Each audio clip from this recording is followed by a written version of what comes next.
සුබ දවසක් වේවා ඔබ සැමටම. අදත් මගේ YouTube නාලිකාවට ඕගොල්ලන් හැමෝම සාදරයෙන් පිළිගන්නවා.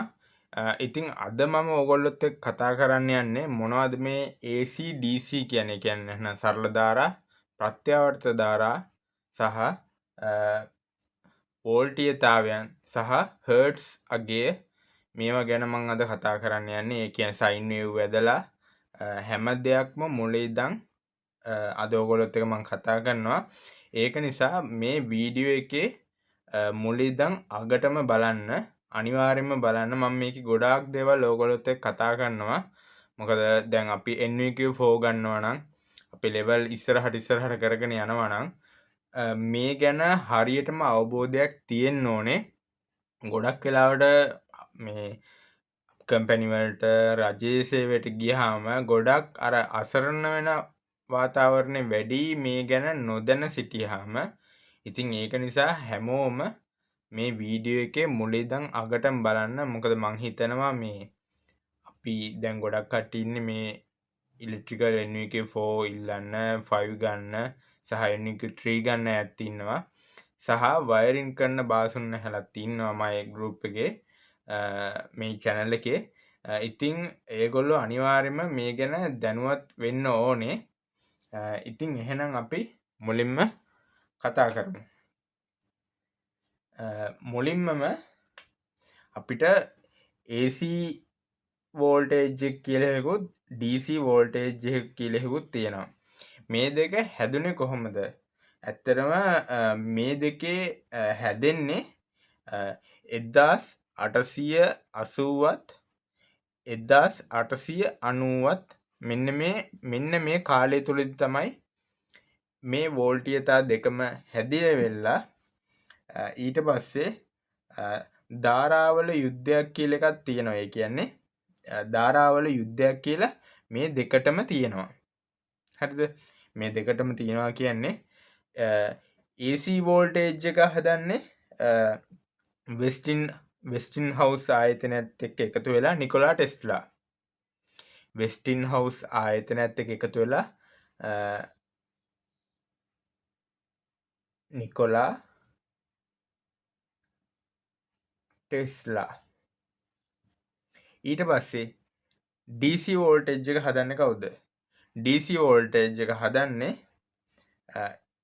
Thomas Alva Edison.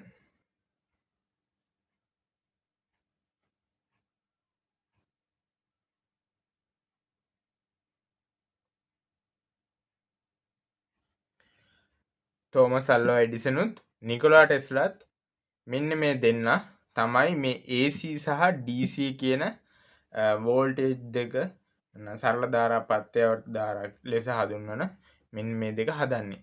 මෙන්න මේ දෙක වෙනුවෙන් තමයි අර මම කිව්වේ ධාරාවල යුද්ධයක් මෙන්න මේ අවුරුදු වල තිබ්බයි කියලා. ඇත්තටම ධාරාවල මේ යුද්ධය පටන් ගන්න 1887 දී 1887 දී තමයි මේ ධාරාවල යුද්ධේ පටන් ගන්නෙ. ඒ කියන්නේ දැන් සමහරක් වෙලාවට Thomas Alva Edison AC voltage එක නරකයි කියන්න සත්තු මරනවා.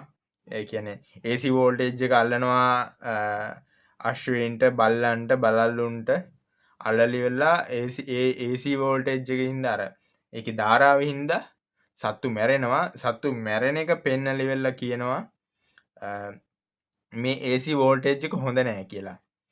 ඉතින් ඊට පස්සේ තෝමස් අල්වා එඩිසන් හදනවා මේ බන්ධනාගාරයකට මිනිස්සෙක් මරන්න පුළුවන්. ඒ කියන්නේ AC වෝල්ටේජ් එක දාලා වෙලා මිනිස්සෙක් මරන්න පුළුවන් අර විදුලි පුටුවකුත් හදනවා මේ වෙනුවෙන්. ඉතින් මෙතන තමයි අපි දැනගත යුතු කොටස් ටික. වෙස්ටින් හවුස් එකත් එක්ක එකතු වෙලා නිකොලා ටෙස්ලා AC වෝල්ටේජ් හදනවා. ඊට පස්සේ තෝමස් අල්වා එඩිසන් කියන එයාගේ සමාගමක් එයාම හදාගෙන එයා DC වෝල්ටේජ් එක හදනවා. මේ ටික වෙන්නේ 1880ත් 1890ත් මේ දෙකම කාලය තුල. ඊට පස්සේ මම දැන් ඊළඟට කතා කරන්නේ AC වෝල්ටේජ් එකයි DC වෝල්ටේජ් එකයි. දැන් අපි ගොඩක් දුරට දැන් අපි දකිනවා AC සහ DC දෙකම. මං AC මෙහෙම ලියනවා DC මෙහෙම ලියනවා. මේ දෙකේ මොකක්ද තියෙන වෙනස්කම? මේක අපි සයින් වේව් එක ගත්තොත් මම මේ සයින් වේව් එක ගැන ඉස්සරහට කියලා දෙනවා. AC වෝල්ටේජ් එක පිහිටන් මෙන්න මෙහෙම. ඒ කියන්නේ ධන පැත්තටයි ඍණ පැත්තටයි. මේ හාෆ් සයිකල් එකේ මේක ධන වෙනවා මේක ඍණ වෙනවා. මෙන්න මේවා එකක් බලා ගන්න පුළුවන් කොහොමද මේ ඇත්තට මේක වෙන්නේ කියලා. ටියුබ් ලයිට් එකකට වගේ එකකට මේ අපේ ෆෝන් එකක් අල්ලලා බැලුවොත් එහෙම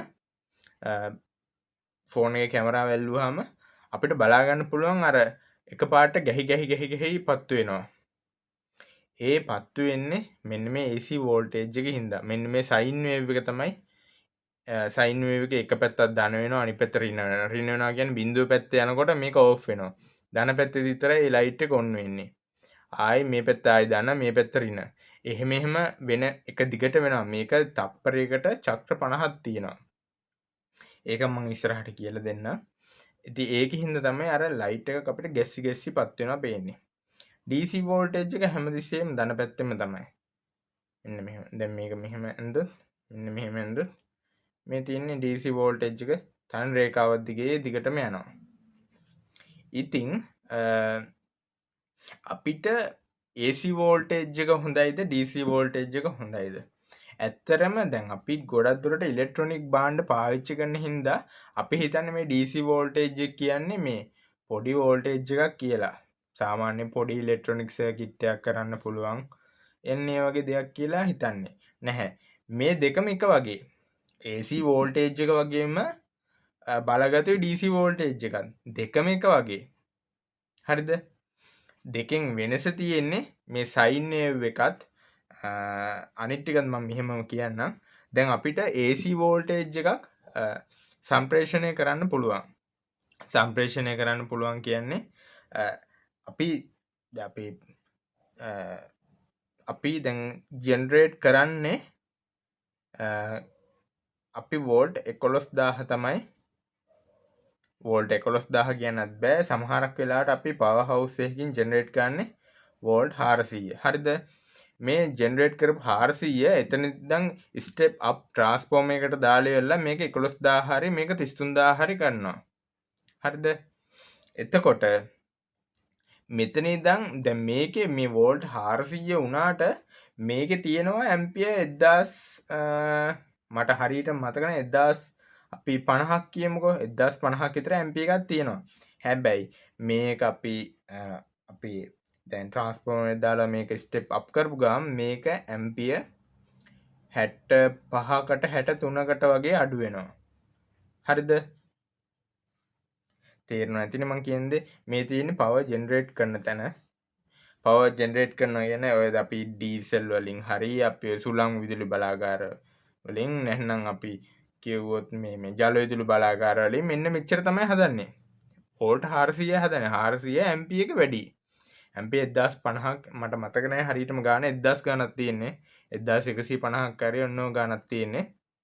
ඊට පස්සේ මේක අපි ස්ටෙප් අප් කරලා මේක 11000 හරි 33000 හරි ලයින් එකට දාපු ගමන් මේක ඇම්පියර් 63ක් 65ක් වගේ වෙනවා. ඒකෙන් තමයි මුළු දිගටම මේ ධාරාව සම්ප්‍රේෂණය කරන්නේ. මම ධාරාව සම්ප්‍රේෂණය කරන එකත් මම ඉස්සරහට වීඩියෝ එකක් දාන්නම්. මම අද මෙන්න මේ දෙකම කියලා දෙනවා. හරි. දැන් අපිට දැන් ඇම්පියර් එක වැඩි වුණොත් අපිට මේ ධාරාව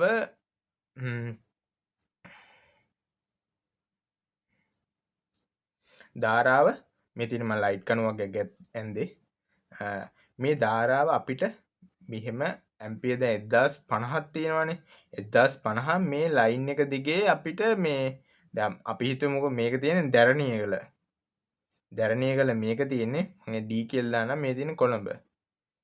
හරිද? මේ දැරණියගල ඉඳන් කොළඹට මේ 1050 ගෙන්නන්න පුළුවන්ද?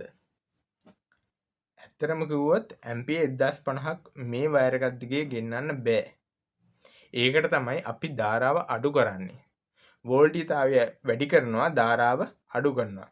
ඒ අඩු කරන්නේ 1050ක් ඇම්පියර් ආවොත් මේ වයර් රත් වෙනවා. මේ වයර් ඊට පස්සේ මෙන්න මෙහෙම නැවෙනවා. ඔන්න වගේ කියන්නේ අර ඇද වෙන්නේ කියන්නේ දැන් ඔය හොඳට ටයිට් වෙන්න මේ වයර් හොඳට ඇදිලා තියෙන්නේ. ඒ කියන්නේ සාමාන්‍ය බුරුලක් එක තමයි තියෙන්නේ. මොකද අර දේශගුණ විපර්යාසයක් තියෙනවානේ. සීත කාලට මේ වයර් මේ කිටියට තද වෙනවා. හොඳට ඇදෙනවා. රස්නේ කාලෙකට මෙන්න මේ වයර් මෙන්න මේ විදිහට අර ඔය විද්‍යාව එහෙම කරනකොට අර විකිරණ මේ සෝරි තාපේ පාඩම් වලදී අහුවෙනවා ඔය සන්නයනය සංවාහනය කියලා දෙකක්. අන්නේ දෙකේ ක්‍රියාකාරීත්වය මෙන්න මේකෙදි වෙනවා. එතකොට මෙන්න මේ වයර් එක මෙන්න මේ විදිහට හිටින්නේ. ඉතින් මේ ඇම්පියර් 1050ක් යනකොටත් මේ වයර් එක හොඳටම අර නිකන් දිය වෙලා වගේ නිකන් හොඳටම මේ බොරුල් වෙලා වයර් එක එල්ලෙන්න වගේ යනවා. ඉතින් එහෙම වෙලා හරියන්නේ නැහනේ. අපිට හොඳ සම්ප්‍රේෂණයක් තියෙන්න ඕන හින්දා අපි වෝල්ටීයතාවය වැඩි කරනවා. වෝල්ටීයතාවය කොච්චර වැඩි කරත් මේ වයර් වලට කිසිම බලපෑමක් නැහැ. වෝල්ටීයතාවය වැඩි කරලා අපි ධාරාව අඩු කරලා තමයි අපි සම්ප්‍රේෂණය කරන්නේ. හරි. එතකොට අපි මේ සම්ප්‍රේෂණය කරන්න භාවිතා කරන්න මොන වගේ වයර්ද? ඇත්තටම අපි සම්ප්‍රේෂණය කරන්න භාවිතා කරන්නේ ඇලුමිනියම් වයර් එක. ඇලුමිනියම් කම්බි තියෙන වයර් එකක් තමයි අපි භාවිතා කරන්නේ සම්ප්‍රේෂණය කරන්න. තඹ ගන්න බැයිද? තඹත් ගන්න පුළුවන්. හැබැයි අපිට තඹ ගත්තොත් තඹ වලට ගොඩාක් වියදමක් යනවා. ඒක නිසා වියදම වැඩි හින්දා අපි තඹ ගන්නෑ. අපිට ඇලුමිනියම් වලින් අපිට මේ සම්ප්‍රේෂණය කරගන්න පුළුවන්. මුල්ම කාලේ තඹ වලින් තමයි පටන් අරන් තියෙන්නේ. හැබැයි දැන් වෙනකොට තඹ නෑ. දැන් වෙනකොට තියෙන්නේ ඇලුමිනියම් වලින් තමයි මේ සම්ප්‍රේෂණය සිද්ධ කරන්නේ. ඉතින් අපිට බැයිද DC වලින් කරන්න? DC වලින් ඇත්තටම විශාල දුරක් සම්ප්‍රේෂණය කරන්න බෑ. DC වෝල්ටීයතාවය ගොඩාක් දුරකට සම්ප්‍රේෂණය වෙන්නේ නැහැ. සාමාන්‍යයෙන් අපිට දැන් මම මේ දැන් ඉන්න තැන ඉඳන් හැදුවොත් එහෙම DC වෝල්ටීයතාවයක් ලොකු දුරක් නෙමෙයි කිලෝමීටරයකටත් අඩු දුරක් තමයි උපරිම සම්ප්‍රේෂණය කරගන්න පුළුවන්. ට්‍රාන්ස්ෆෝමර් දාලවත් මොන විදිහක් කරලවත් මේ DC වෝල්ටීයතාවය අපිට ලොකු දුරකට අරන් යන්න බෑ. මේක එක්තරා පොඩි සීමාවක විතරක් කොටු වෙනවා. හැබැයි අපිට මේක අපිට මුළු ලංකාව පුරාම වුණත් මේක අරන් යන්න පුළුවන්. මොකද ස්ටෙප් අප් ට්‍රාන්ස්ෆෝමරයක් දාගන්නවා. ආයි 11000 වැඩි කරගන්නවා. මේ 33000යි 1,32,000ට වැඩි කරගන්නවා. ඒක ආයි 2,20,000ට වැඩි කරගන්නවා. ඒ විදිහට ස්ටෙප් අප් කර අපිට මේ වෝල්ටීයතාවයයි මේ ධාරාවයි උපරිම අප් කර අපිට ඕනෑම දුරක් මේ වෝල්ටීයතාවය අරන් යන්න පුළුවන්. හැබැයි DC වෝල්ටීයතාවය එහෙම බෑ.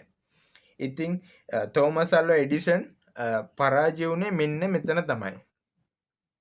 මෙන්න මේ කාරණාව හින්දා මොකද එයා හැමතැනම එන්ජින් දාලි වෙලා DC වෝල්ටීයතාවයක් කියන්නේ ජෙනරේට් වෙන මේ ජෙනරේටර් හැම නගරකම එයාට සවි කරන්න සිද්ධ වුණා. හැබැයි නිකොලා ටෙස්ලා නයගරා දිය ඇල්ලේ තමයි පටන් ගන්නෙ. එතන ඉඳන් එයාට පුළුවන් වෙනවා හැම තැනටම මේ AC වෝල්ටීයතාවය සම්ප්‍රේෂණය කරන්න. ඇත්තටම මේ එයා ඒ දේ කරන්න කලින් එයා මැරෙනවා. ඒක හරියන්නේ නැහැ කියලා. හැබැයි පස්සේ කාලෙක මේක තමයි ඇත්තටම හරියන එක. අපිට DC වෝල්ටීයතාවය අපිට ගොඩක් දුර සම්ප්‍රේෂණය කරන්න බෑ. මොන වයර් දැම්මත් කොච්චර මේ වියදම් කරත් ඇත්තටම සම්ප්‍රේෂණය කරන්න බෑ. ඉතින් උපරිම සම්ප්‍රේෂණය කිරීම හැකියාවක් තියෙන්නේ සහ දැන් අපි වයර් එකක් වුණත් ගත්තොත් අපිට වයර් වලටත් යන මේ මුදල ඉතා අඩුයි. මේ ඇලුමිනියම් වලින් අපි මේ වයර් කරාම අපිට සම්ප්‍රේෂණය කරන්න පුළුවන් මුදල ඉතාම අඩුයි. ඉතින් මම ඊළඟ කාරණාවට එන්නම්. මම මේ දෙක ජෙනරේට් කරන හැටි කියන්නම් මෙහෙමම.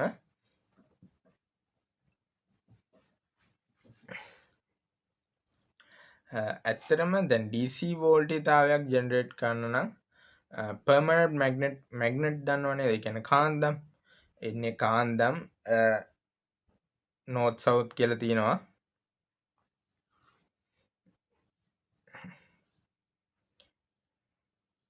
මේ මං ඇන්දේ අර මෝටර එක ඇතුලේ තියෙන කොටස මම මේ ඇන්දේ පේන්නේ නැහැ නේද? හරි ඇන්දාම මම පොඩ්ඩක් මෙහෙන් අදින්නම්.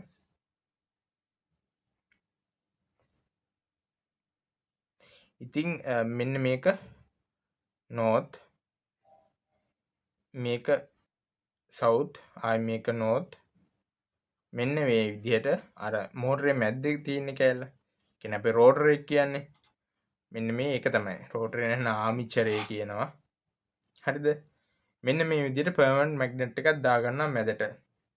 ඊට පස්සේ මේක වටේට තියෙනවනේ ස්ටේටර් එක කියනවනේ අපි වටේ කෑල්ල. ඒකේ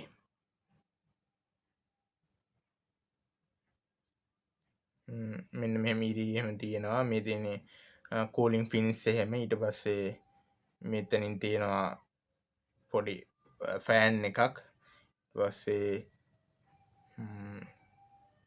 ඉතින් තියෙනවා ටර්මිනල් බොක්ස් එකක්.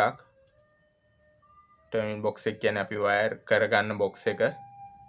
මේක තමයි පොළොවට හයි කරන්නේ. හරි. මේ තියෙන ස්ටේටර් එක. මේ තියෙන ස්ටේටර් එක ඇතුලේ තියෙන මේක ඇතුළට තමයි මේක බස්සන්නේ. ඉතින් අපි මේකෙන් වයර් දෙකක් එළියට අරගෙන තමයි අපි මේ දැන් මේක අපි මොකක් කරේ මැෂින් එකක් දාලා ඉල මේක කරකවනකොට මේ ස්ටේටර් එක හරහා අපිට ධාරාවක් එළියට ගන්න පුළුවන්. මේකම අපිට බලා ගන්න පුළුවන් අපි බුදුරස් මාලා කරකවනව නේද පොඩි මෝටර එකක්. අන්න ඒවා එකක් දාගත්තාම මෙන්න මේ විදිහට අපිට මේ DC ජෙනරේට් වෙන්නේ කොහොමද කියලා ඇත්තටම බලා ගන්න පුළුවන්. පොඩ්ඩක් අර පොඩි බුදුරස් මාලා පොඩි මෝටර තියෙනවා. මෝටර එක අරගෙන පොඩි LED එකක් ඒ අග්‍ර දෙකට සම්බන්ධ කරලා අතින් පොඩ්ඩක් කරකවලා බලන්න. එතකොට පේනවා වෝල්ටීයතාවයක් හැදෙනවා සහ LED බල්බ් එක පත්තු වෙනවා. ඉතින් මේක තමයි ඇත්තටම DC වෝල්ටේජ් එකක් ජෙනරේට් කරගන්න හැටි. ඉතින් ඊට පස්සේ අපිට AC වෝල්ටේජ් එකක් ජෙනරේට් කරගන්න ඕනේ. AC වෝල්ටේජ් එකත් අපිට මෙන්න මේ විදිහටම ජෙනරේට් කරගන්න පුළුවන්. එක්කෝ north south කියලා දාලා මේ පර්මනන්ට් මැග්නට් එකක් දාලා ඒකෙන් මේ විදිහට මේ රෝටර් එකෙන් අවුට්පුට් එක අරගෙන AC එක ජෙනරේට් කරගන්න පුළුවන්. ඊට පස්සේ තව විදිහක් තියෙනවා. තව විදිහක් වෙන්නේ අපි මේක වයින්ඩින් ඔතනවා. මේක මෙන්න මෙහෙම අපි වයින්ඩින් වලින් ඔතනවා. ඒ කියන්නේ එතු බ්‍රමක කියන්නේ අන්න ඒ විදිහට ඔතනවා. ඔතලලා මෙන්න මෙතන තියෙනවා කමියුටේටර් කියලා. මෙන්න මෙතන පොඩි තඹ පතුරු වගේක් තියෙනවා. මෙන්න මේ තඹ පතුරු වලට මෙන්න මේවා දීලා තියෙන්නේ. ඊට පස්සේ මෙන්න මෙතනට ගාවන පොඩි බ්‍රෂ් එකක්. හරිද? මෙන්න පොඩි බ්‍රෂ් එකක් ගාවලා මේ බ්‍රෂ් එකට අපි DC වෝල්ටේජ් එකක් දෙනවා. මෙන්න මෙතනට අපි DC වෝල්ටේජ් එකක් දෙනවා. මේ DC වෝල්ටේජ් එක දුන්නාම ආයි අර කලින් අර පර්මනන්ට් මැග්නට් එහෙම නැත්නම් කාන්දන් සිද්ධාන්තය වගේ මෙන්න මෙතන north south කීගේ වටේටම හැදෙනවා. මෙතන north එක හැදෙනවා, මෙතන south එක හැදෙනවා. ඉන්නේ ආකාරයෙන් හැදෙනවා. මොකද ධාරාව ගමන් කිරීම නිසා. ඉතින් එහෙම හැදුනහමත් ආයි මෙන්න මෙතනින් අවුට් වෙනවා AC වෝල්ටේජ් එක.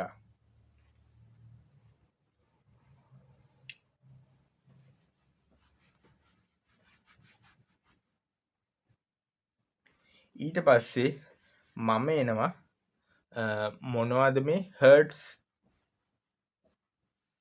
කියන්නේ කියලා.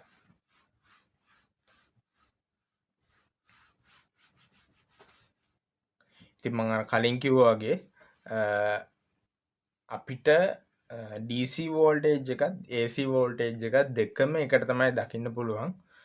මොකද දැන් ගොඩක් අපි දැන් අර මට අර කලින් කියපු ප්‍රශ්නෙට උත්තරයක් දෙන්න බැරි වුණා. මං කිව්වනේ DC එක AC එක දෙකම එක වගේ කියලා. අපි AC සහ DC මෙහෙම ගත්තොත් ඇත්තටම AC අපි පාවිච්චි කරනවා ගෙදර තියෙන මෝටර. වතුර මෝටරේ දැකලා තියෙනවනේ. මෝටර දැකලා තියෙනවා. ඊට පස්සේ කර්මාන්තශාලාවට තියෙන මෝටර අපි දැකලා තියෙනවා. ඉතින් මේ වගේ අපි උපාංග දැකලා තියෙනවා. හරිද? ඊට පස්සේ අපි DC වලින් මොනවද දැකලා තියෙන්නේ? ඇත්තරම මේ අපි DC එකක් දැකලා තියෙන්නේ කොහොමද?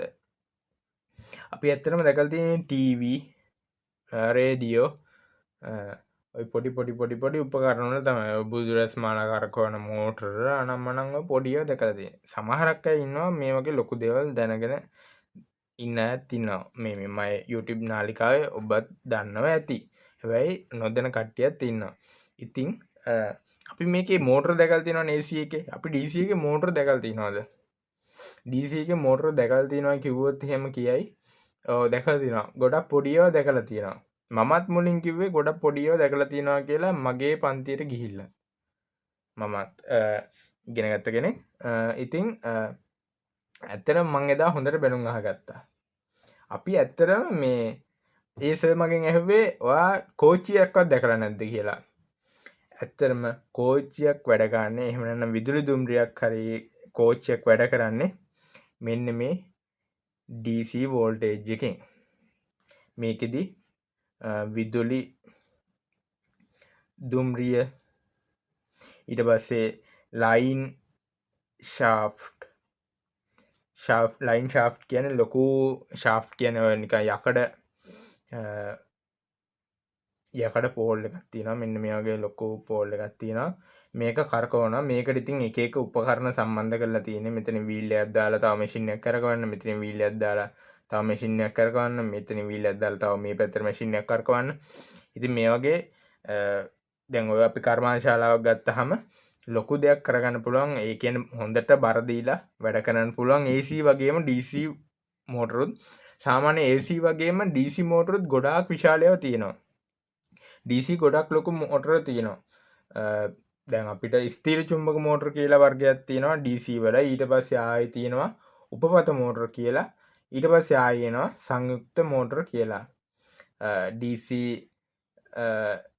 ෂන්ට් වවුන්ඩ් මෝටර තියෙනවා. ඊට පස්සේ කම්පවුන්ඩ් වවුන්ඩ් මෝටර කියලා අන්න ඒ විදිහට තමයි කියන්නේ. හරිද? ඊට පස්සේ ආයි එනවා. ආයි මං අහනවා තව මොනවද DC වලින් මෝටරයක් දැකලා තියෙන්නේ? ඔයගොල්ලෝ දැකලා තියෙනවද අපිට මෙන්න මෙතන විදුලි දුම්රිය ළඟ තව පොඩි කාරණාවක් තියෙනවා. මම ඒකත් දැන් කියන්න. මම ඊළඟ කාරණාව කියලාම එතනට එන්න. ඉතින් විදුලි DC මෝටර තව කොහෙද දැකලා තියෙන්නේ? ඕගොල්ලෝ දැකලා තියෙනවද වාහනවල තියෙන ඉලෙක්ට්‍රික් වාහන වේවා වාහනවල තියෙන්නේ මෙන්න මේ DC මෝටර. ඊළඟ කාරණේ වාහනවල. ඊළඟට කාරණාව තමයි ලිෆ්ට් වල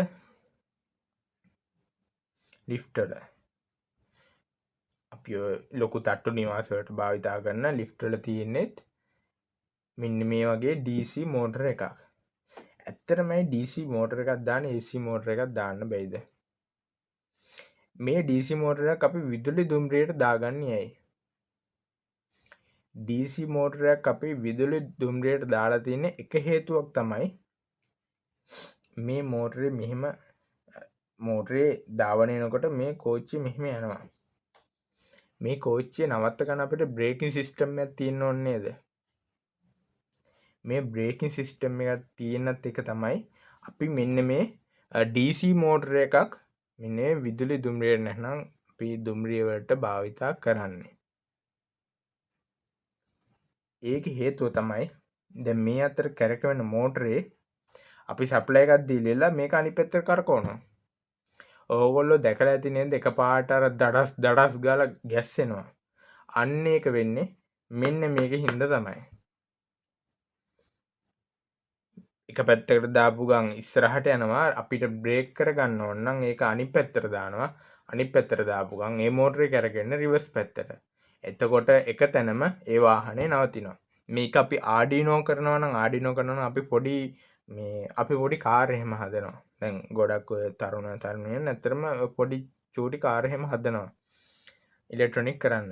ඉතින් ඒගොල්ලෝ ඔය මෝටර එකක් ඇත්තටම නවත්ත ගන්න. ඒ කියන්නේ දැන් අපි පොඩි කාර් එකක් හැදුවොත් මේ පොඩි කාර් එක අපිට නවත්ත ගන්න මේ මෝටර එක එක පැත්තකට කරකවලා දීලා වෙලා ඊට පස්සේ එකපාරටම අපිට එතන නවත්ත ගන්න ඕන නම් ඒක ආපහු රිවර්ස් එකට කරකවනවා. ඉතින් මේක තමයි DC මෝටර එකක් දාගන්නේ සහ DC මෝටර වලින් වැදගත්කම මේක තමයි. ඇත්තටම AC මෝටර වගේම DC මෝටරුත් ගොඩක් බලගත්තුයි. ගොඩක් තැන්වල තියෙනවා අපිට බලා ගන්න පුළුවන්. ඉතින් අර AC විතරක් අපි භාවිතා කරනවා කියන මිත්‍යාමතය අයින් කරන්න තමයි මම මේ ටික දැන් කිව්වේ. ඊට පස්සේ මම දැන් මෙතන ඉඳන් ප්‍රත්‍යාවර්තක ධාරා සහ ප්‍රත්‍යාවර්තක වෝල්ටීයතාවය ගැන කතා කරනවා. ඒ කියන්නේ AC වෝල්ටේජ් එක සහ හර්ට්ස් අගය ගැන සයින් වේව් එකත් එක්ක මම ඔයගොල්ලොත් එක්ක කතා කරනවා.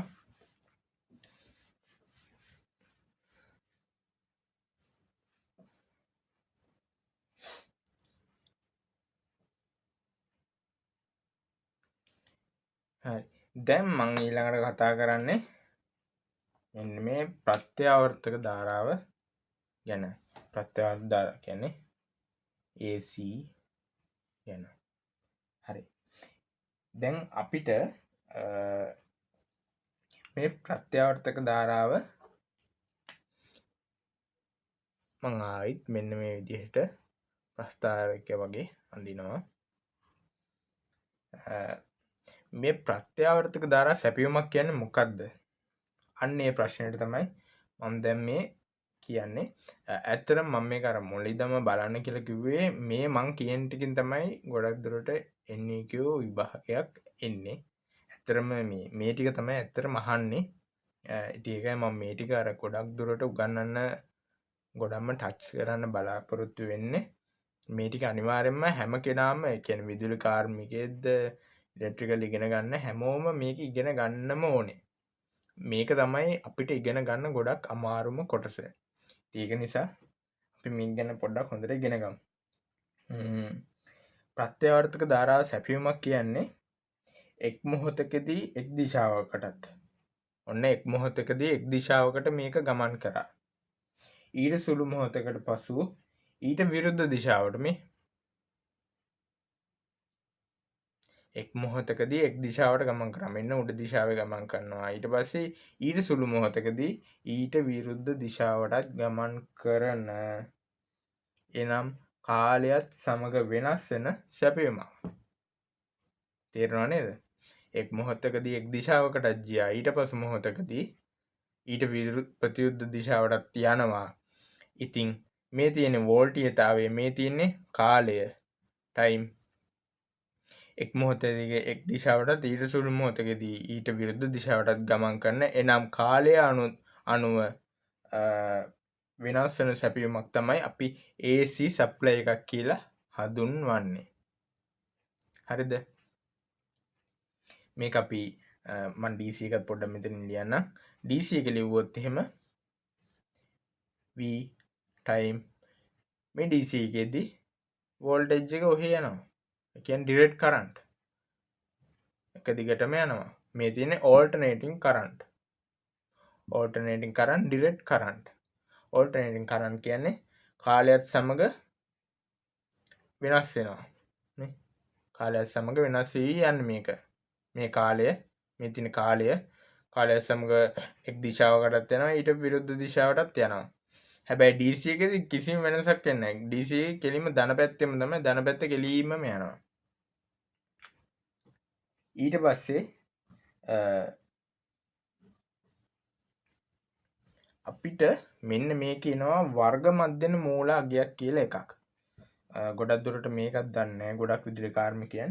ඉතින් මේක ගැන මම කතා කරන්නම්. ඇත්තටම අපි මේ වර්ග මධ්‍යන මූල අගය හොයාගත්තේ කොහොමද? ඒ කියන්නේ මෙන්න මේ සයින් වේව් එක ගැන තමයි මම දැන් මේ කතා කරන්නේ. මං අන්න අර සයින් වේව් එක මෙන්න මෙහෙම පොඩ්ඩක් ලොකුවට ඇඳ ගන්නවා. එතන ඇඳගත්තොත් මදි.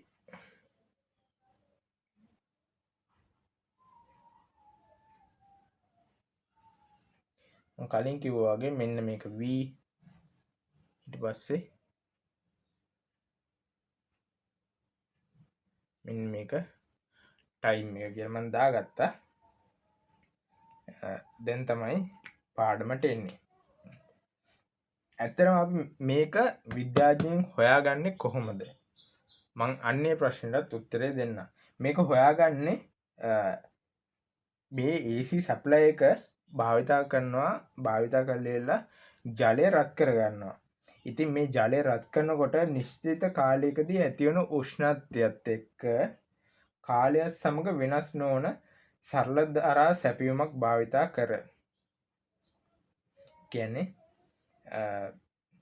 ජලය රත් වීම මගින් නිශ්චිත කාලයකදී ඇතිවන උෂ්ණත්වය හා කාලයත් සමග වෙනස් නොවන සරල ධාරා සැපයුමක් භාවිතා කර එහි උෂ්ණත්වය ප්‍රතිඵල සමග සංසන්දනය කර ප්‍රත්‍යාවර්ත ධාරා තරංගයක් එහෙම නැත්නම් සයින් වේව් එකක්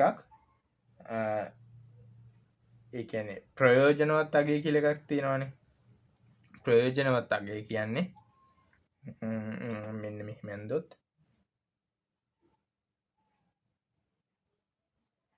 මෙන්න මේක තියෙනවා ප්‍රයෝජනවත් අගය කියලා එකක්. අන්න ඒක හොයාගන්නේ. මං ඒව ගැන ඔක්කොම කියලා දෙන්නම්. මම මේ ඔයගලන්ට පොඩක් ගොඩක් තේරුම් ගන්න තමයි මම මේ කියන්නේ. ඒ කියන්නේ AC වෝල්ටේජ් එක DC වෝල්ටේජ් එකක් දාලි වෙලා අපි ජලය රත් කරලා බලනවා. ජලය රත් කරනකොට අර උෂ්ණත්වය කාලයත් සමග වෙනස් වෙනවද? එහෙම කියලා බලනවා. ඒ කියන්නේ ඒ උෂ්ණත්වයට එක්ක ප්‍රතිඵල බලලා තමයි මෙන්න මේ සයින් වේව් එක හදාගන්නේ. ලංකාව වගේ රටක දැන් මේ සයින් වේව් එක කියන්නේ මොකද කියලා දන්නේ නැහැ. ඉතින් ලංකාව වගේ රටක ඔයගොල්ලෝ බලනකෝ ගෘහ විද්‍යුත් උපකරණ වල තියෙනවා 50යි HZ කියලා. 50යි HZ. මේ ලංකාවේ සාමාන්‍යයෙන් 230 වෝල්ට් 230 වෝල්ට් 50යි HZ මෙහෙම කියලා තියෙනවා. සමහර උපකරණ වල මේක ඇලෙයිරක් ගහලා වෙලා 60යි HZ කියලා තියෙනවා. ඒ කියන්නේ හර්ට්ස්. හරිද? අපි ජපානයේ වගේ රටක ගමුකෝ. ජපානයේ වගේ රටක තියෙන්නේ 60යි හර්ට්ස්. හර්ට්ස් 60කට තමයි එහෙ උපකරණ හදන්නේ. මේ තියෙන්නේ සංඛ්‍යාතය. හරිද? ඉතින් ජපානයේ වගේ රටක වෝල්ටීයතාවය 110යි වෝල්ට්. අපේ රටේ වෝල්ටීයතාවය වැඩි ධාරාව අඩුයි. මේ රටවල් වල ජපානයේ වගේ රටවල් වල වෝල්ටීයතාවය අඩුයි ධාරාව වැඩි.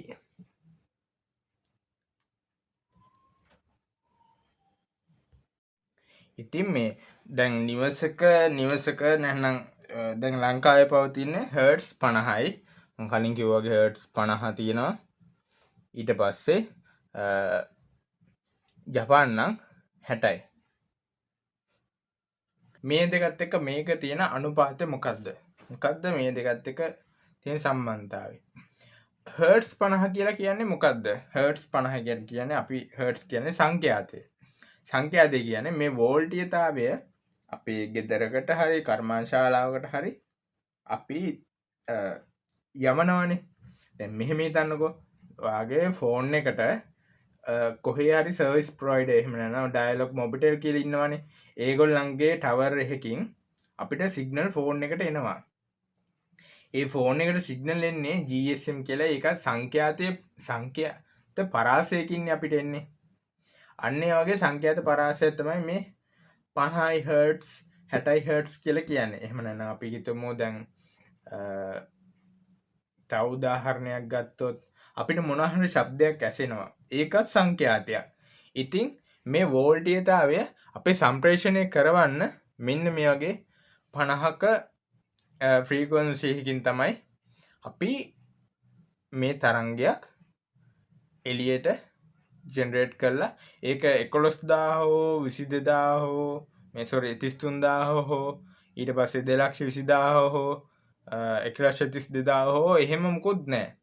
වෝල්ට් 230ටත් හර්ට්ස් 50යි වෝල්ට් 400ටත් හර්ට්ස් 50යි හැම තැනටම හර්ට්ස් 50යි. මේ සංඛ්‍යාතෙන් තමයි මේ වෝල්ටීයතාවය ජනනය කරන්නේ සම්ප්‍රේෂණය කරන්නේ දෙකම කරන්නේ මෙන්න මේ සංඛ්‍යාත පරාසයෙන් තමයි. ඉතින් ගොඩක් දුරට මේ NVQ පේපර් වල අහනවා මේ සංඛ්‍යාතයේ වෙනස් වීමේ අගය කීයද කියලා. ගොඩක් දුරට මේ සංඛ්‍යාතය දැන් මේක 50 නම් මේක 51ක් වෙනවා. එහෙම නැත්නම් 49ක් වෙනවා. ඉතින් මේකටත් දැන් ඒක NQ වල අහන ප්‍රශ්නයක්. මම ඒකටත් උත්තරය කියන්න.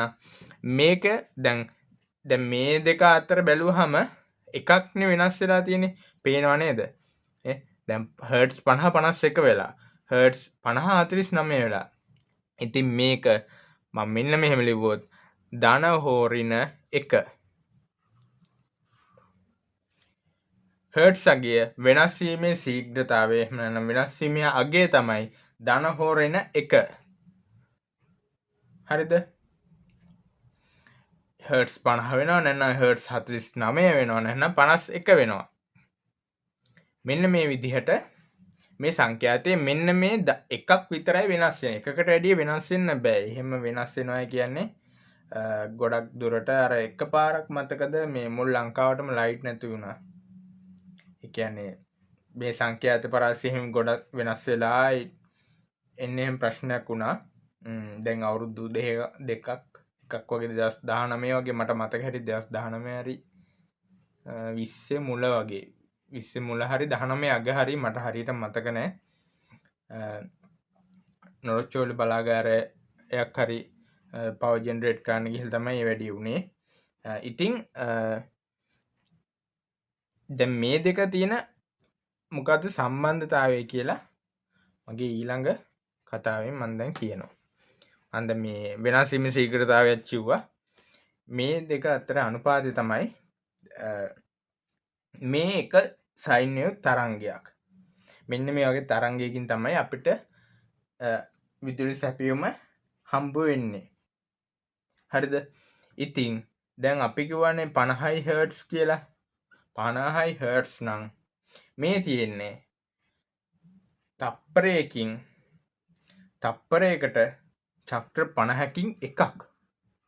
මේ තියෙන්නේ කිව්වොත් තප්පරයකට චක්‍ර 50කින් එකක් තමයි මේ තියෙන්නේ. තප්පරය 50කට බෙදලා 50කින් එක කොටසක් තමයි මේ තියෙන්නේ. ඉතින් දැන් මෙන්න මේ එක කාලයක් මෙන්න මේ එක කොටසක් මිලිසෙකන්ඩ් 10ක් වගේ වෙනවා. මිලිසෙකන්ඩ් 10ක් වෙනවා මෙන්න මේ එක කොටසක්. දෙකටම මිලිසෙකන්ඩ් 20ක් තියෙනවා. මේකෙත් 10ක් තියෙනවා. මිලිසෙකන්ඩ් 20ක් තියෙනවා මේ දෙකම එකතු වුණාම. මේක චක්‍රයක් සම්පූර්ණ වෙන සඳහා. ඉතින් මේ තප්පරයකින් දැන් තප්පරයකට තප්පරයක් කොටස් 50කට බෙදනවා. 50කට බෙදුවට පස්සේ මේ තියෙන එක කොටසක්. මේ තියෙන්නේ එක චක්‍රයක්. එනවා සයින් වේව් එකක් කියලා අපි මේකට කියනවා. හරිද? දැන් ඊළඟ ප්‍රශ්නේ තමයි ඕගොල්ලෝ පොඩ්ඩක් පටලවා ගන්න තැනක් තියෙනවා. දැන් මෙන්න මේ ටික දැන් මේ මම මෙච්චර වෙලා කියන ටික පොතක හරි මොහොක හරි ලියා ගන්නවා නම් ගොඩාක් ඕගොල්ලන්ට හොඳයි. පුළුවන් නම් පොතක වගේ ලියා ගන්න.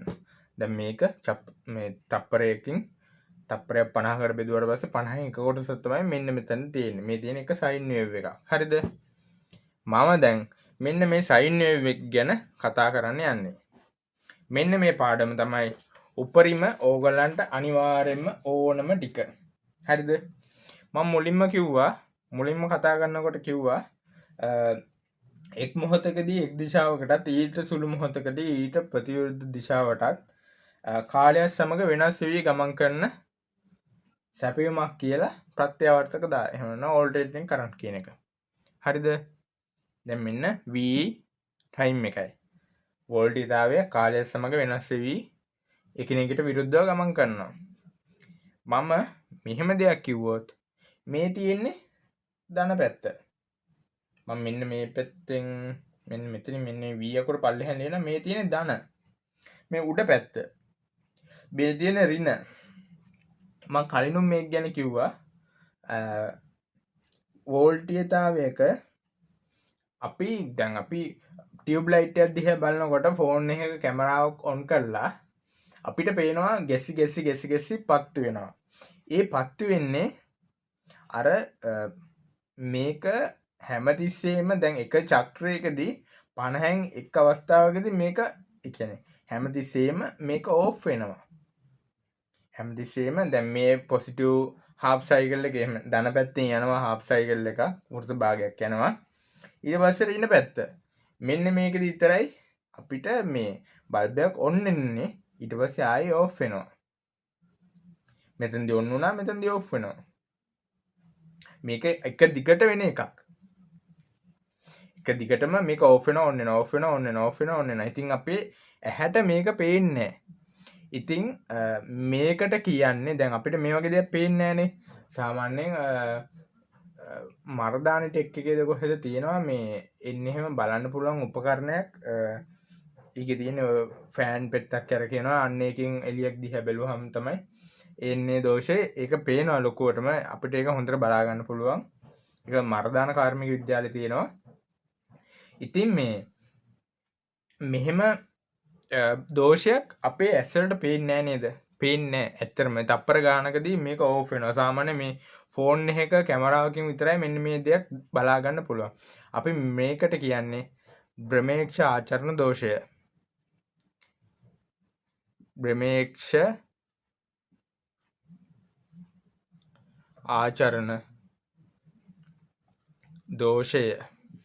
අනේ පුළුවන් නම් මෙන්න මේ ටික ලියා ගන්න. මේවා ඕගලන්ට ගොඩාක් ඕන වෙනවා. ඒ කියන්නේ කවුරු වුණත් ඉලෙක්ට්‍රිකල් ඉගෙන ගන්නවා කියන්නේ අර සල්ලි වලටම කරන රස්සාවක් නෙමෙයි. දෙයක් ඉගෙන ගන්න මේක මැරෙනකම් ඉගෙන ගන්න පුළුවන් රස්සාවක්.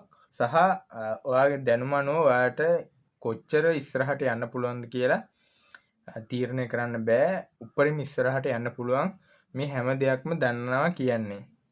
ඉතින් මේ කොතනකට හරි වැඩකට ගියාම ප්‍රශ්න අහනවා හැම දෙයක්ම මේ වගේ දේවල් වෙනවා. ඉතින් ඒක නිසා මේ වගේ දේවල් අනිවාර්යයෙන්ම දැනගෙන තියෙන්න ඕනේ. මොකද එහෙම නැත්නම් අපි අර කිව්වොත් නෝන්ඩි වෙනවා කියලා එකක් කියනවා නේද? ඉතින් කොතන ගියත් දැන් සමහර මිනිස්සු ඇත්තටම නෝන්ඩි කරනවා ගියාම.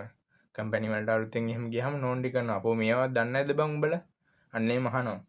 ඒ තැනට යන්න එපා. පුළුවන් තරම් ඉගෙන ගන්න. YouTube එකේ නම් ගොඩක් අය බොරු කියන්නනවා. අපි නම් ඉතින් ඒව දන්නේ නැහැ. මම හරි දේ විතරයි කියලා දෙන්නේ. ඉතින් මෙන්න මේ දෝෂ ගැනත් අනිවාර්යයෙන්ම හිතේ තියාගන්න. මම මේ දෝෂ ගැන ඉස්සරහට ඔයගොල්ලොත් එක්ක කතා කරනවා. මම මේ සයින් වේව් එක ගැන තමයි මම මෙච්චර වෙලා කියලා දෙන්නේ. ගොඩක් මේ වීඩියෝ ටිකක් දුර යනවා. සාමාන්‍යයෙන් පැයක් විතර කිට්ටු වෙන්න වෙයි. සමහරකට පැයට වැඩි වෙයි. ඉතින් ඊළඟට ඔයගොල්ලෝ දන්නේ නැති කාරණාව තමයි දැන් මම ඊළඟට කතා කරන්න යන්නේ. මම දැන් මෙතන කියවනේ V කියලා. V කියන්නේ වෝල්ටේජතාවය. මේ තියෙන ටයිම් එක. දැන් මේක ඕෆ් V තමයි මෙතන සයින් වේව් එක කියන්නේ. හරි. දැන් ඒකත් හරි. ඊට පස්සේ මෙන්න මෙතන තියෙනව නේද? මෙන්න මෙතන උඩම. මෙතන උඩම කියන්නේ ධන උපරිමය. මන්න මේ AC කියන එක මැකුවා. මෙන්න මෙතන උඩට කියනවා ධන උපරිමය. ඊට පස්සේ මෙන්න මෙතනට කියනවා ඍණ උපරිමය. හරිද? ධන උපරිමය ඍණ උපරිමය. ඊට පස්සේ මෙන්න මෙතනට කියන්නේ ධන අර්ධ තරංග. මේකට කියනවා ධන අර්ධ තරංග. මම ඒක ලිව්වේ නෑ. මෙන්න මේකට කියනවා ඍණ අර්ධ තරංග. අනිවාර්යෙන් මේ සයින් වේව් මේක අනිවාර්යෙන්ම දැනගන්න ඕනේ ඈ. මේ තියෙන එක් සයින් තරංගයක්. මේකේ ධන උපරිමයක් තියෙනවා ඍණ උපරිමයක් තියෙනවා. ඊට පස්සේ ධනාර්ධ තරංගයක් තියෙනවා ඍණ අර්ධ තරංගයක් තියෙනවා. මෙන්න ඒක තමයි ඍණ අර්ධ තරංගය. හරි. හරි. ඔන්න ඒකත් හරි.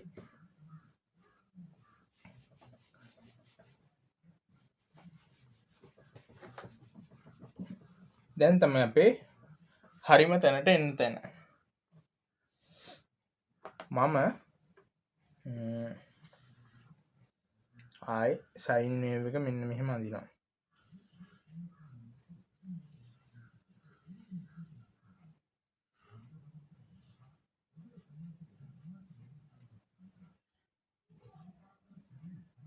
ඉතින් මම මෙතන v මෙතන t කියලා දාගත්තා. දැන් මම මේකේ කොටස් තුනක් නම් කරනවා. ඕගොල්ලෝ බලන්න මේ කොටස් තුන ඕගොල්ලෝ දන්නවද කියලා.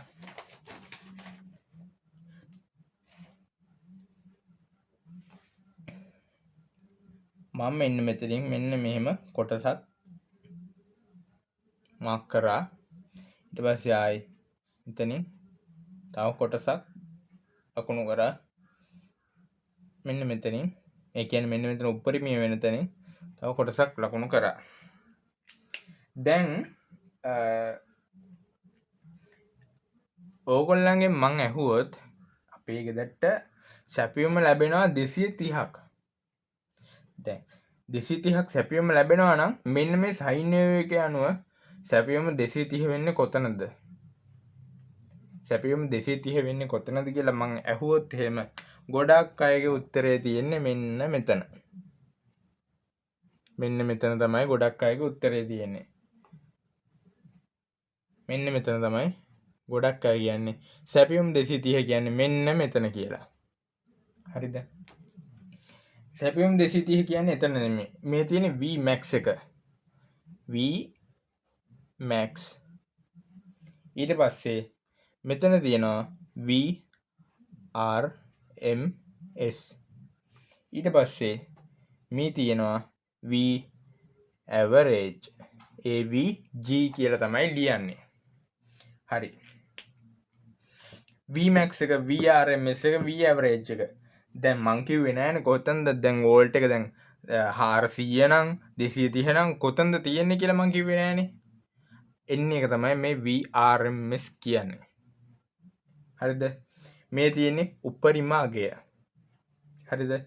ඊට පස්සේ වර්ග මධ්‍යන මූල අගය කියලා තමයි VRMS වලට කියන්නේ. V average කියන්නේ සාමාන්‍ය අගය.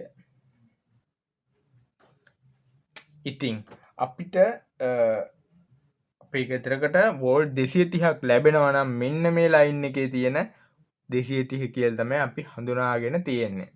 මෙන්න මේකට තමයි 230යි වෝල්ට් 400යි වෝල්ට් කියලා කියන්නේ. අපිට දැන් මේ වගේ සයින් වේව් එකක් බලන්න මොකොත් උපකරණයක් නැහැ නේද? අන්න ඒකට තමයි ඔසිලෝස්කෝප් කියලා එකක් තියෙනවා. අන්න එකෙන් තමයි මේ සයින් වේව් එක බලන්න පුළුවන්. ඉතින් ඔසිලෝස්කෝප් එකෙන් විතරයි මෙන්න මේ වගේ සයින් වේව් එකක් බලා ගන්න පුළුවන්. ඒ ඔසිලෝස්කෝප් එක පොඩ්ඩක් ගන්නකොට මේ ඒක වෝල්ට් 230ක් බලන්න පුළුවන් එකක්ද කියලා චෙක් කරලා බලලා මිසක් බලන්න බෑ. සමහරක් ඒවා පුළුවන්, සමහරක් ඒවා බලන්න දෙන්නේ නැහැ. වෝල්ට් 200යි සමහරක් ඒවා පුළුවන්. ඉතින් අපි ඒක ගැන පොඩ්ඩක් බලනකොට පොඩ්ඩක් පරීක්ෂාකාරී වෙන්න ඕනේ. ඉතින් ඒකෙදි හරිම එදාගේ තමයි VRMS.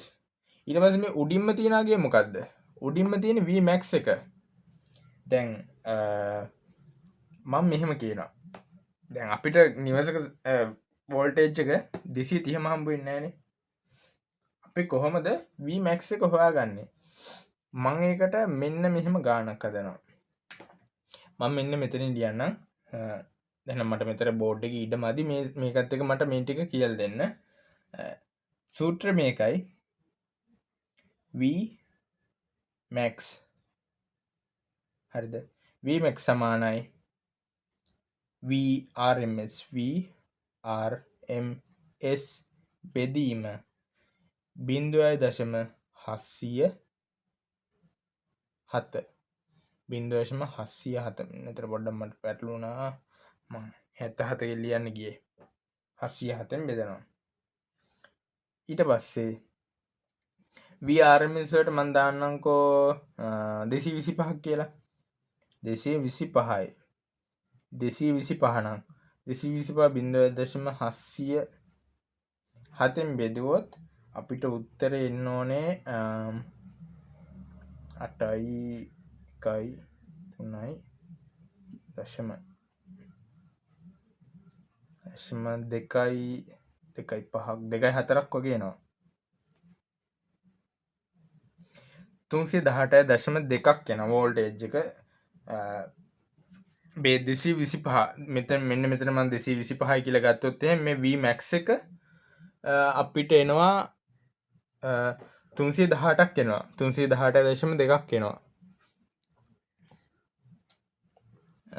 බෝඩ් එක පේනවා මදි ඇති ගොඩක් දුරට 318.2.4ක් එනවා. ඉතින් ඒක තමයි Vmax එක.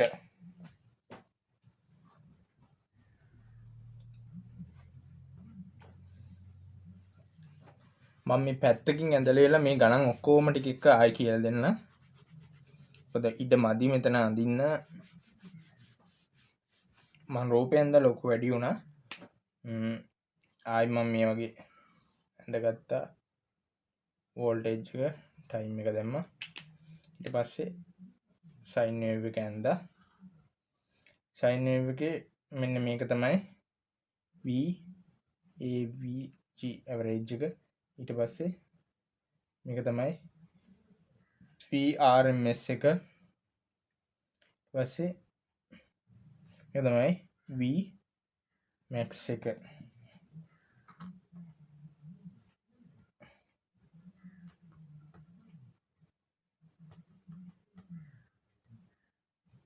ඉතින්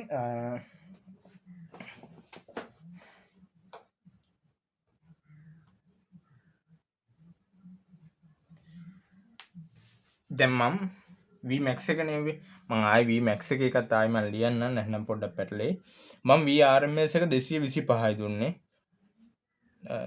225යි 225 වෝල්ටේජ් එක දුන්නා. මට ආවා 318ක් ආවා වෝල්ටේජ් එක Vmax කියලා. Vmax එක ඒ කියන්නේ අපිට ඒ වගේ පේන්නේ නැති වුණාට වෝල්ටේජ් එක දැන් අපිට දැන් නිවසක සැපියමු කියලා අපි දකින වෝල්ටේජ් එක තමයි මේ 225 නැත්නම් 230. මේක අපිට පේන එක. හරිද? මේක වර්ග මධ්‍යන මූලාගය. මේ VRMS කියන්නේ වර්ග මධ්‍යන මූලාගය. Vmax එක අපිට පේන්නේ නැහැ. ඒක තමයි මේ සයින් වේව් එකේ තියෙන උප්පරිම අගය. ඉතින් Vmax එක හොයන සූත්‍රය තමයි Vmax සමානයි. ඊට පස්සේ VRMS මෙදීම 0.707. ඊට පස්සේ ආයි අපිට ඕනේ VRMS එක හොයන්න. VRMS එක හොයන්න ඕනේ. ඒ කියන්නේ මේ අගය හොයන්න ඕනේ. අපිට Vmax අගය දීලා කියලා හිතමුකෝ. Vmax අගය දීලා Vmax දෙනවා. VRMS එක Vmax එක හොයන්න දුන්නොත් එහෙම අපි මේක වැඩි කරන්නේ 0.707න්. නිකමට මම මේක 325 වැඩි කිරීම 0.707 කියලා දැම්මොත් අපිට උත්තරය එනවා වෝල්ටීය තාවයක් එනවා 229.7ක්.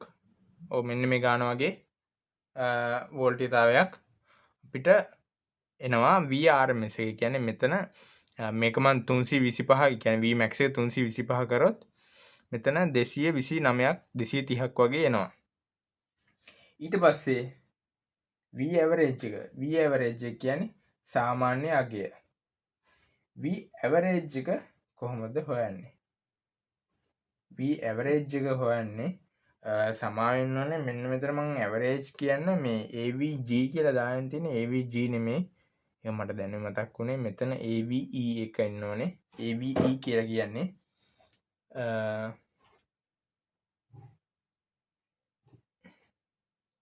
සූත්‍ර ටිකක් පොඩ්ඩක් පේන්නේ නැහැ. Vmax එක හෙව්වේ 707න් 325 වැඩි කරන 0.707 229.7ක් ආවා. ඊට පස්සේ VAVE සාමාන්‍ය අගය හොයනවා නම් Vmax එක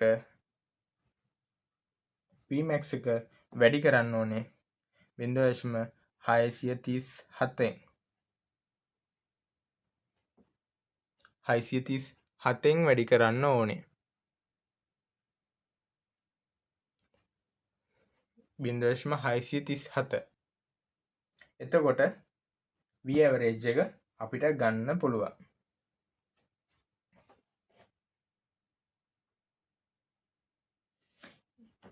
දැන් අපිට මේක ධාරාවකට දෙන්න පුළුවන්ද? ධාරාවල මේ වගේ හොයන්න පුළුවන්ද? ධාරාවලත් අපිට මේ විදිහටම හොයන්න පුළුවන්.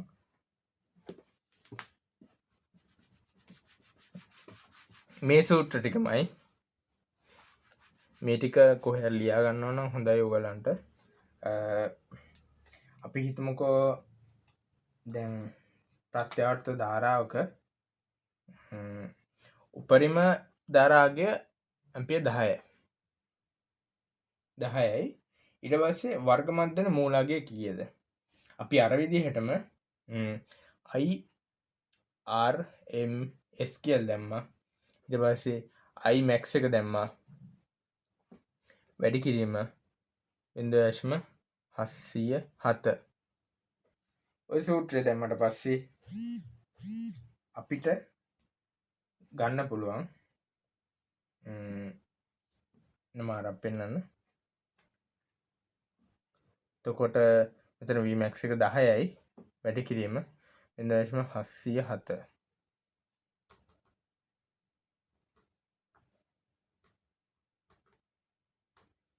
අපිට එනවා පිය 7ක් එනවා. 7 මෙච්චරක් එනවා. ඊට පස්සේ මට ඕනේ V average එක සාමාන්‍යය. එතකොට අපි දානවා IAVE සමානයි Imax වැඩි කිරීම Imax වැඩි කිරීම MAX පොඩ්ඩක් පේනවා මදි 0.637න් වැඩි කරලා බලනවා. මම Imax එක 10යි කියලා දැම්මොත් වැඩි කිරීම 0.637 ගත්තොත් බලමු අපිට කීයක් එනවද කියලා. 6.37ක් ඇම්පියර් එනවා. ඉතින් මෙන්න මෙහෙම තමයි ධාරාව සහ වෝල්ටීයතාවේ Vmax, Vrms, V average, ඊට පස්සේ Imax, Irms, Iaverage එක හොයන්නේ. ඉතින් ගොඩක් දුරට මෙන්න මේ සූත්‍ර ටික ඔයගොල්ලෝ දැනගන්න එක හොඳයි. දැන් මං අර ඒවලේ Vmax එක හොයන්න මම භාවිතා කරේ මං ඉවලේ Vmax එක හොයන්න මම භාවිතා කරේ Vrms බෙදීම 0.707. ඉතින් මේකම ආයිත් දැන් Vmax එක ආයි හොයන්න පුළුවන් Vrms එක Vrms ms වැඩි කිරීම 1.414. එහෙම නැත්නම් මූල 2. මට මතක හැටියට මූල 2 1. පොඩ්ඩක් ඉන්න. මූල 2 තමයි මේකට කියන්නේ. මේ තියෙන්නේ මූල 2 යගේ 1.414 කියන්නේ මූල 2යි. මූල 2 දාලා මේකේ උත්තරේ ගන්නත් පුළුවන්. ඉතින් මේ සූත්‍ර ටික සහ මේ ටික අනිවාර්යෙන්ම දැනගෙන ඉන්න ඕනේ. ඉතින් බොහොම ස්තුතියි රැඳී සිටි ඔබ සැමටම. ඉතින් ඊළඟට මම කියන්න යන්නේ අද පාඩම් නෙමෙයි ඊළඟ දවසේ පාඩම මම අනිවාර්යෙන්ම ඔයගලන්ට කියලා දෙනවා. මෝටරයක් කැරකෙන්න කොහොමද, මෝටර වර්ග ටික මොනවද, සාමාන්‍යයෙන් දැනගත යුතුම කොටස් ටිකත් එක්ක මම කියලා දෙනවා. අපි ඒක ගැන ඊළඟට කතා කරමු. ඉතින් බොහොම ස්තුතියි රැඳී සිටි ඔබ සැමටම. ඊළඟ වීඩියෝ එකකින් හම්බ වෙමු.